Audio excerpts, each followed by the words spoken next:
Hola, ¿cómo estás, Pablo? Muy buenas noches, el saludo para todos. Aquí estamos en las circunstancias que nos toca hacer nuestra tarea periodística. La ciudad está muy preocupada porque entiende que en las próximas semanas se va a producir el pico de la pandemia en Río Cuarto. Hoy hubieron sendas reuniones que en algún momento también se interconectaron en la municipalidad. Ya no es un comité de emergencia sanitario solamente que está funcionando, sino una multisectorial, y se trazaron algunas líneas de acción. Lo primero es que la coordinación general de la respuesta de salud la va a asumir tanto para lo público como para lo privado el Ministerio de Salud de la provincia y la Secretaría de Salud de la municipalidad. Es decir, que las 5 clínicas privadas de la ciudad de Río Cuarto ahora van a formar parte de la estructura única de salud pública y privada conjunta que va a dar respuesta a los casos de coronavirus que se presenten. Esto es fundamental porque hasta ahora las clínicas tenían su propio protocolo de actuación, pero desde ahora habrá una única coordinación. La salud será coordinada por un ente estatal que obviamente tendrá representación de los privados. El segundo aspecto que se abordó es la necesidad de ir en asistencia de aquellos que no tienen recursos, sobre todo alimentos. Por eso se incorporaron instituciones como la Sociedad Rural o fundaciones, ONG, la Fundación CONIN, que van a trabajar en una línea de asistencia alimenticia a los sectores que menos tienen, con visitas, entregas de vianda diarias o 2 veces por día. La idea, ¿cuál es?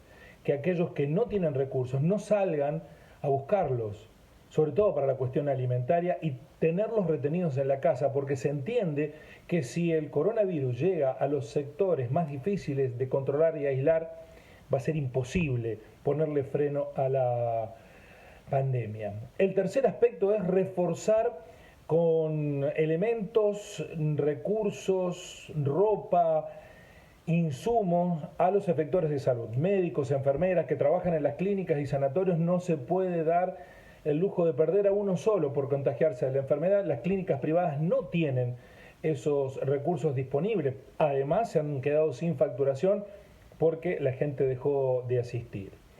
Estas son las 3 líneas de acción que en los próximos días se pondrán en marcha rápidamente, porque esto es hora tras hora, buscando coordinar la salud y preparar el esquema. Un esquema de salud que hoy la consultora que dirige el ex titular del PAMI, Gonzalo Luján, Lefare Consultora, dio algunos datos muy interesantes respecto de lo que ocurre en la ciudad de Río Cuarto, sobre la base de la información suministrada por la encuesta permanente de hogares, el INDEC. Esta referencia de la consultora establece que el 63,30% de los riocuartenses tiene obra social, hay un 5,34% que tiene obra social y además mutual, y hay un 4,75% que tiene mutual y prepaga. En total, unas 125.000 personas tienen donde asistirse en caso de problema médico. Mientras que no tienen ni mutual, ni obra social, ni prepaga, 45.000 personas. De estas que no tienen ningún tipo de obra social, van mayoritariamente al hospital, hay unas 3.000 personas, el 6,38%, que tienen entre 60 y 69 años, que es el grupo etario de mayor riesgo de contraer el coronavirus.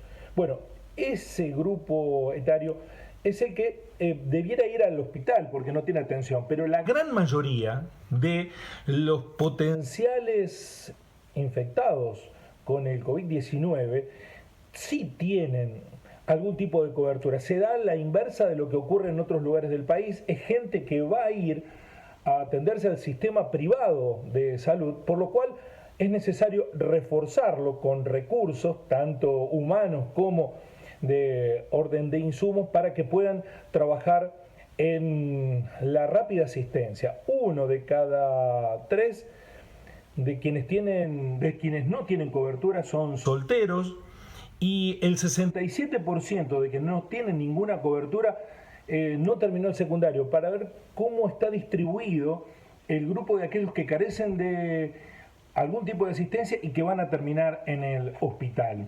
Estos son datos relevados a partir de la referencia de la encuesta permanente de hogares. De ese grupo de gente que no tiene ningún tipo de cobertura, el 50% está inactivo, el 50% no tiene actividad laboral alguna y el 33,3% la tenía, pero dejó de tenerla porque está ahora desocupado.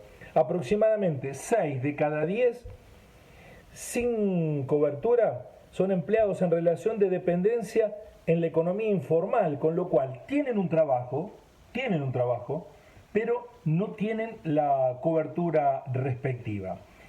Este relevamiento pone la fotografía del momento de lo que ocurre en la ciudad de Río Cuarto desde el punto de vista de la salud y la cobertura. Pero claro, la urgencia del momento hace que la obligatoriedad de las autoridades haga que el sistema sea uno solo, para dar la respuesta más eficaz y posible en los 30 días que vendrán. Una fuente consultada por nosotros nos dijo que Río Cuarto tiene hoy condiciones para atender hasta, en simultáneo, 200 enfermos de coronavirus. Claro, dependerá de la gravedad de cada uno de los casos que se presenten, porque no puede haber 200 en terapia intensiva. Es un escenario hipotético el que se viene en los próximos días. Se entiende que el mes que de aquí en adelante atravesaremos es clave para detener el avance de la pandemia y sobre todo detener la cantidad de casos, hacer que la sucesión de casos sea pausada para que cuando unos se curen, otros puedan ser atendidos y no todos juntos en un mismo momento. Así son las cosas.